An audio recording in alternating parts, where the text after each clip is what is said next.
Hello everyone, welcome back to the expose. I hope आप सभी ठीक होंगे। हमने भीमा शंकर जी के दर्शन कर लिए हैं। अब भीमा शंकर से हम जा रहे हैं ग्रीनेश्वर जी के दर्शन करने के लिए। और 5 ज्योतिर्लिंग हमने टोटल कवर कर लिए हैं। सारी वीडियोस आपको हमारे चैनल पे मिल जाएगी। अगर आपने नहीं देखी है तो प्लीज़ जाकर देख लीजिए। और please please please do like share subscribe our channel. हमारे चैनल को लाइक शेयर सब्सक्राइब कर दीजिए। अब हम जाएंगे ग्रीनेश्वर जी के लिए, और ग्रीनेश्वर जी की जो प्रकट होने की स्टोरी है वो भी आपको बताते चलेंगे। तो चलिए चलते हैं सीधा कार में और आपको स्टोरी बताते हैं।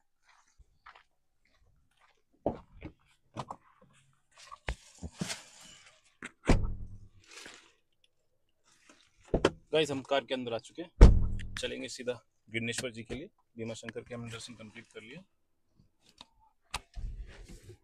गिरनेश्वर जी की जो प्रकट होने की स्टोरी है, अब वो आपको हम टेली करते हैं। चलिए गाइस, हम अपनी जर्नी स्टार्ट करने जा रहे हैं और स्टार्ट करने से पहले मैं बोलूंगा हर हर महादेव। गाइस, ग्रीनेश्वर ज्योतिर्लिंग को घुश्मेश्वर ज्योतिर्लिंग के नाम से भी जाना जाता है। चलिए अब मैं आपको घुश्मेश्वर ज्योतिर्लिंग के प्रकट होने की कथा बताता हूँ। शिव पुराण के अनुसार यह 12वीं यानी अंतिम ज्योतिर्लिंग है। इस कथा का वर्णन हमें कोटिरुस संहिता में मिलता है और वह कुछ इस प्रकार है कि दक्षिण दिशा में देवगिरी पर्वत के निकट भरद्वाज गोत्र में जन्मे सुधर्मा नामक एक ब्राह्मण अपनी प्रिय पत्नी सुदेहा के साथ रहा करते थे। वह बड़े ही धार्मिक थे और प्रतिदिन अपनी आराध्य शिव की पूजा किया करते थे।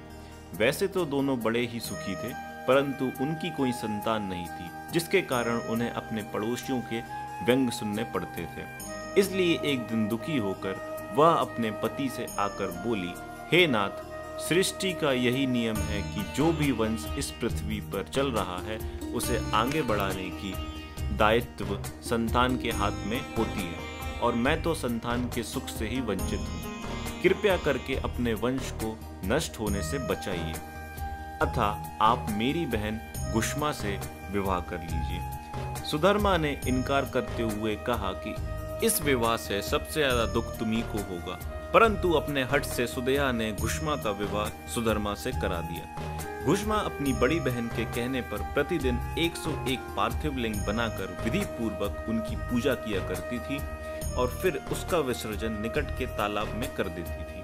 भगवान शिव की कृपा से गुष्मा को एक गुणवान पुत्र हुआ। गुष्मा का सम्मान बढ़ने लगा और सुदेहा के मन में अपनी बहन के प्रति ईर्षा उत्पन्न होने लगी। समय आने पर उस पुत्र का विवाह हो गया। पुत्र वधू के घर आ जाने से सुदेहा और ईर्षा करने लगी। एक रात सुदेहा ने सोते हुए पुत्र को चाकू से मार डाला और उसके अंग को काट कर उसी तालाब में डाल दिया जहां गुष्मा प्रतिदिन पार्थिव लिंग का विसर्जन किया करती थी। सुबह उठकर सुधर्मा और गुष्मा पूजा में लग गए और पुत्र वधू ने जब पति के बिस्तर पे खून देखा तो वो रोने लगी। उसने सबको यह बात बताई, पर नित्य कर्मों में विलीन पति पत्नी विचलित नहीं हुए, जबकि सुदेहा दिखावे के लिए जोर जोर से रोने लगी। पूजा के पश्चात गुष्मा पार्थिव लिंगों का विसर्जन करने के लिए तालाब पे गई। तब उसने अपने पुत्र को वहीं खड़ा पाया। वह जानती थी कि यह सब भगवान की लीला है। उसे ना ही हर्ष हुआ ना उल्लास। फिर एक ज्योति उसके सामने प्रकट हुई। उससे भगवान शिव प्रकट हुए। उन्होंने गुष्मा को सुदेहा का अपराध बताया और उसे मृत्युदंड देने के लिए वहां से प्रस्थान करने लगे, परंतु गुष्मा ने अपनी बहन को क्षमा कर देने के लिए कहा। इस पर भगवान शिव बहुत प्रसन्न हुए और उससे वर मांगने को कहा। तब गुष्मा ने कहा, अगर आप मेरी भक्ति से प्रसन्न हैं तो सदा के लिए यहाँ वास करिए और मेरे नाम से ही आपकी ख्याति हो। इस प्रकार भगवान शिव घुश्मेश्वर नाम से प्रसिद्ध हुए। तो गाइस, आई होप आपने घुश्मेश्वर जी की प्रकट होने की स्टोरी सुन ली होगी। एंड हम घुश्मेश्वर जी पहुंचने वाले हैं और बहुत ही ज़्यादा मज़ा आ रहा है इस जर्नी में, जो हम 12 ज्योतिर्लिंग अपनी थार से कवर कर रहे हैं। So please please please do like share subscribe और चैनल, हमारे चैनल को लाइक शेयर सब्सक्राइब कर दीजिए, सो दैट आपके घर बैठे बैठे 12 ज्योतिर्लिंग के दर्शन हो जाए। And I want to tell you something कि मुझे अभी तक जितने भी मैंने ज्योतिर्लिंग के दर्शन किए, टोटल हम 7 कर चुके हैं, उनमें से अगर मैं किसी को टॉप पे रखना चाहूँगा अपनी प्रायोरिटी पे, तो वो है हमारे सोमनाथ जी।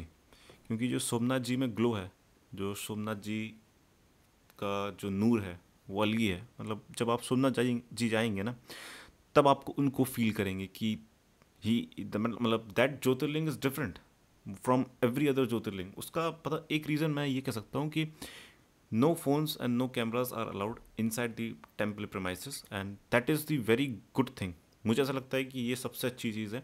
बाकी मंदिर में क्या है कि फ़ोन कैमरा अलाउड तो नहीं है, मतलब नहीं है, पर फिर भी लोग लेकर चले जाते हैं. और आपको ऐसा कि पता है कि फिर लोग दर्शन कम करते हैं और रील्स और नाचने में ज़्यादा ध्यान देते हैं. तो मुझे ऐसा लगता है कि जो एक ऑरा होता है जितने भी ज्योतिर्लिंग्स हैं हमारे, तो दैट इज़ समवेयर वो हम अपने ज्योतिर्लिंग्स को ज़्यादातर इग्नोर कर देते हैं और दर्शन करने पे किसी का भी ध्यान नहीं होता है. सबका ध्यान होता है कि हमें अच्छे से रील बनानी है और उसको पोस्ट करना है. तो मुझे ऐसा लगता है कि और ये चीज़ आपको सोमनाथ में करने को नहीं मिलेगी. तो जब आप सोमनाथ जी के दर्शन करेंगे तो at that moment only you will feel different कि yes I have come somewhere.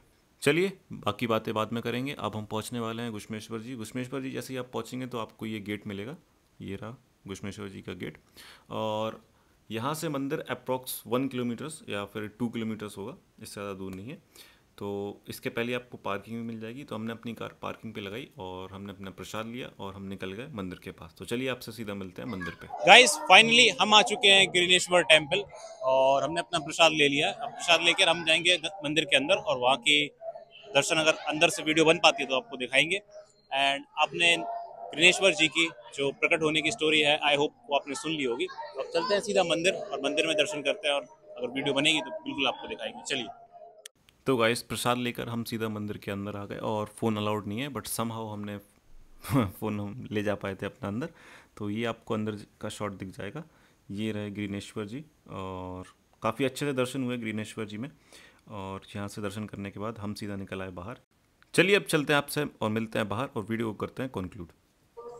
Finally guys हमने ग्रीनेश्वर जी के दर्शन कर लिए हैं और आपको वीडियो मिल जाएगी. थोड़ी सी हमने वीडियो बना ली है अंदर जाने की क्योंकि एक शॉट मिल गया था हमें.